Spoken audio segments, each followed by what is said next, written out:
a novelist. I write fantasy novels and mystery thrillers.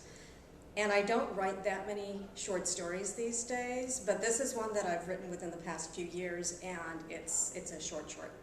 It's called Medusa Occupied, and this is a story that I wrote after marching with Occupy Boston. Nothing distresses me more than having my sleep interrupted. When the flight attendant wakes me out of fitful sleep to whisper we'll be landing soon, and I must return my seat back to an upright position, I'm tempted to petrify her here and shatter her into pebbles, but I don't. I know how to control my impulses, and yet people still have the audacity to call me a monster. Honestly. I adjust my sunglasses. You'd think humans would learn a thing or two over the course of a few thousand years. Instead, they've forgotten the more intelligent beings who once ruled as gods and so rightly crossed over to another dimension long ago, not to mention myself and a few of their other creations. We remain in this world, left behind as guardians and go-betweens to what people now call aliens, although I find God's a much more regal and respectful term, ensuring that these mortals and their harmful nature remain quarantined on this planet.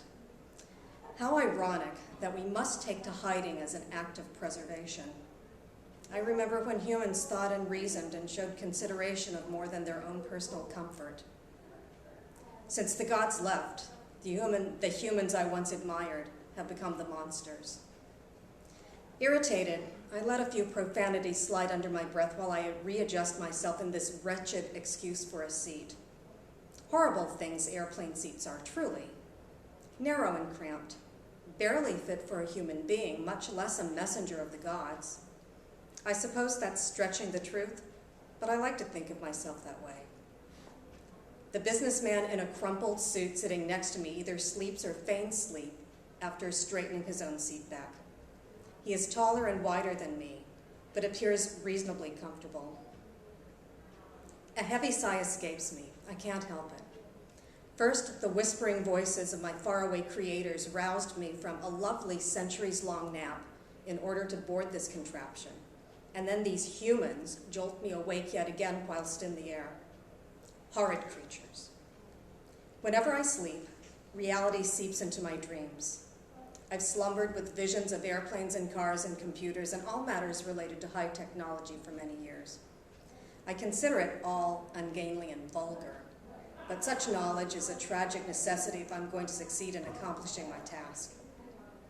The gods' voices, seeping through dimensions and tickling my ears, woke me and burdened me with today's task. Now that the time to perform draws near, I find myself dreading it.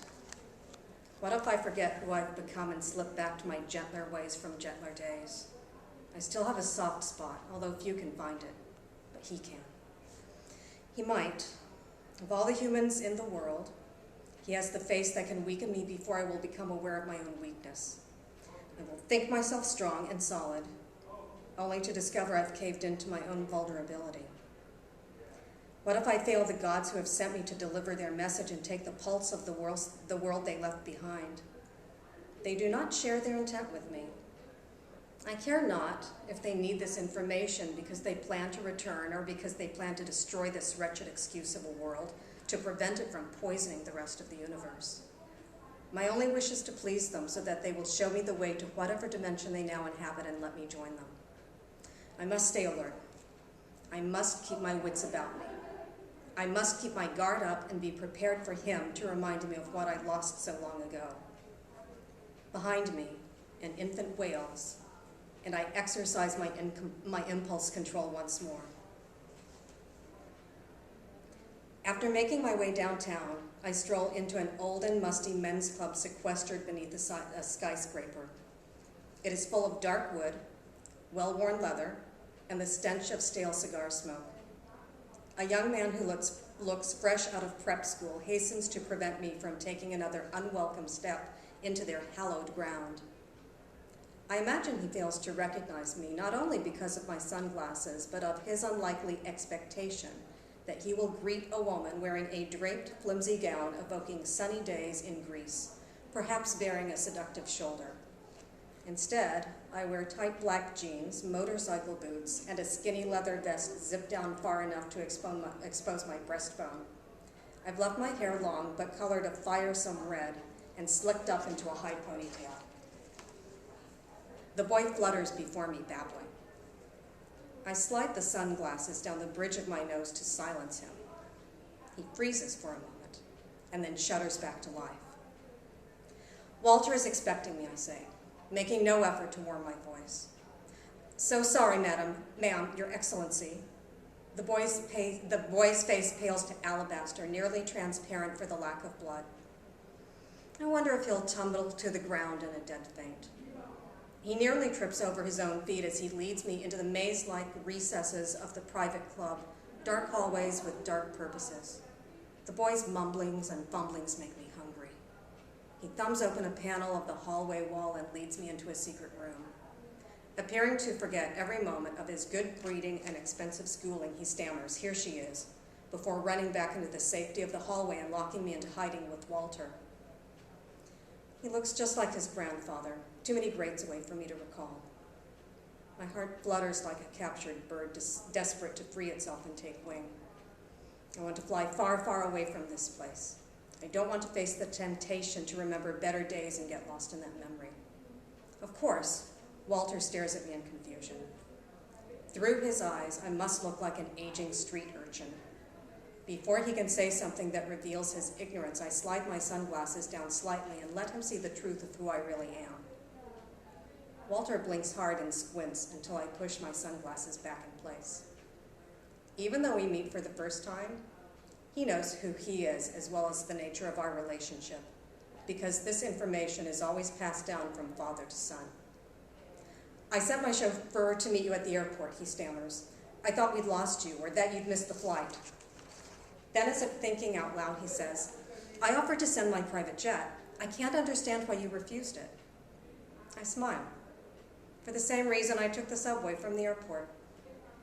Walter's expression falls flat.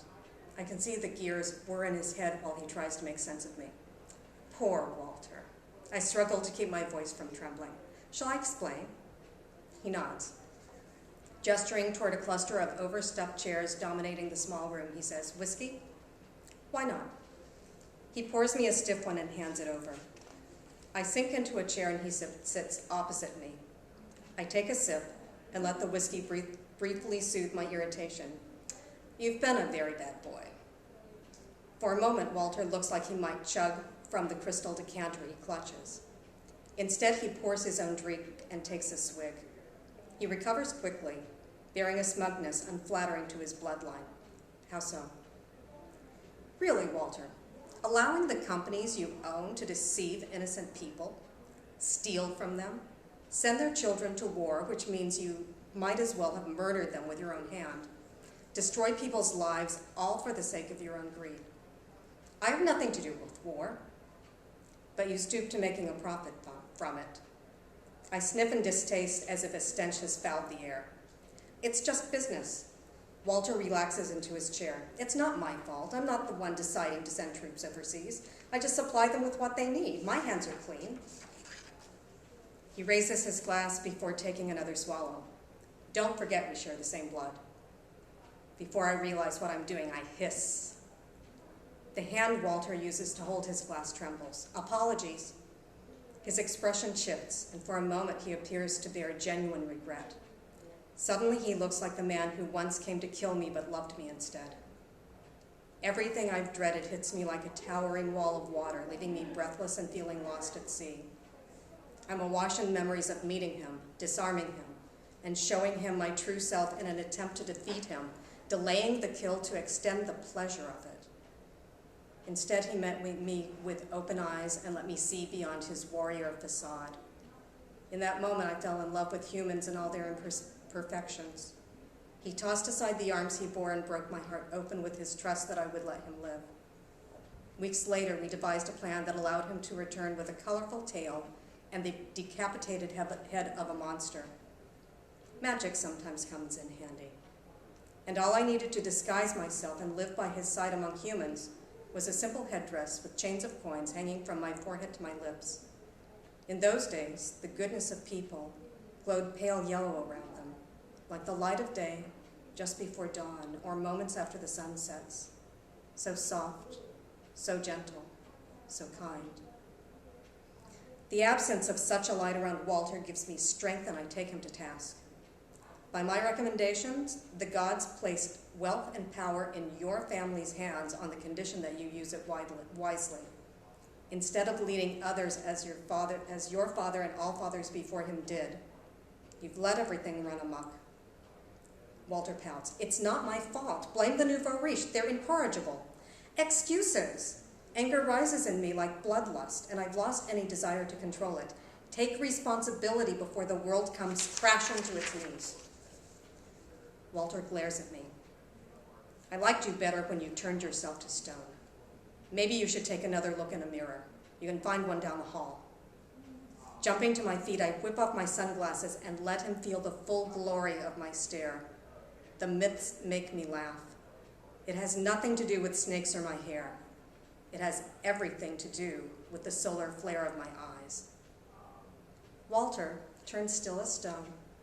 His eyes glaze, his slackened jaw locked in place.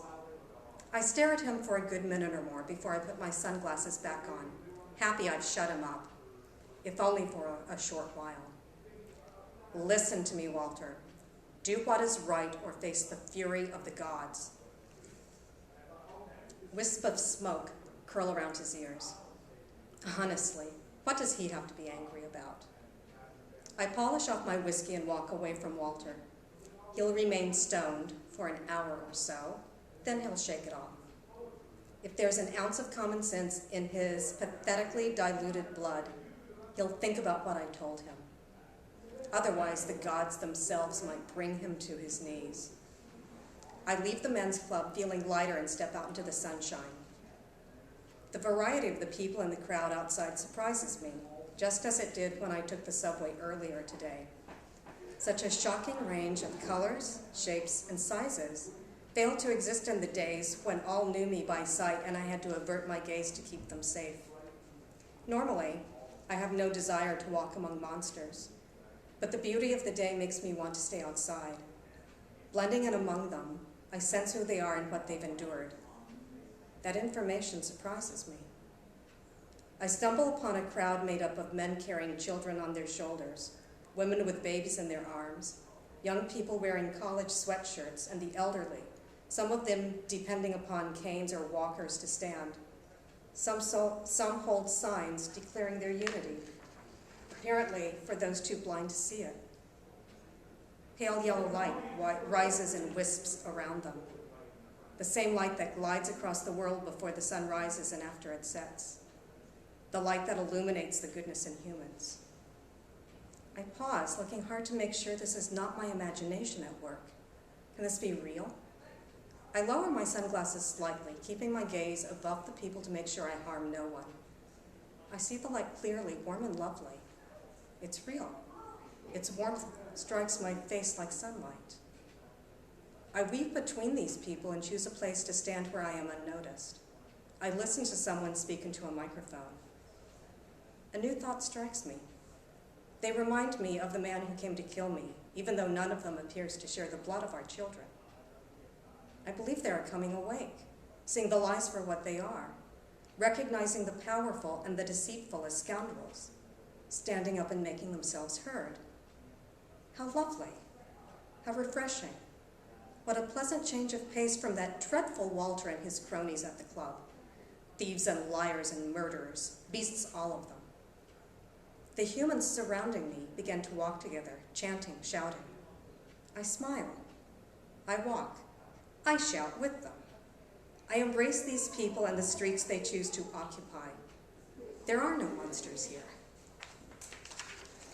And that's it.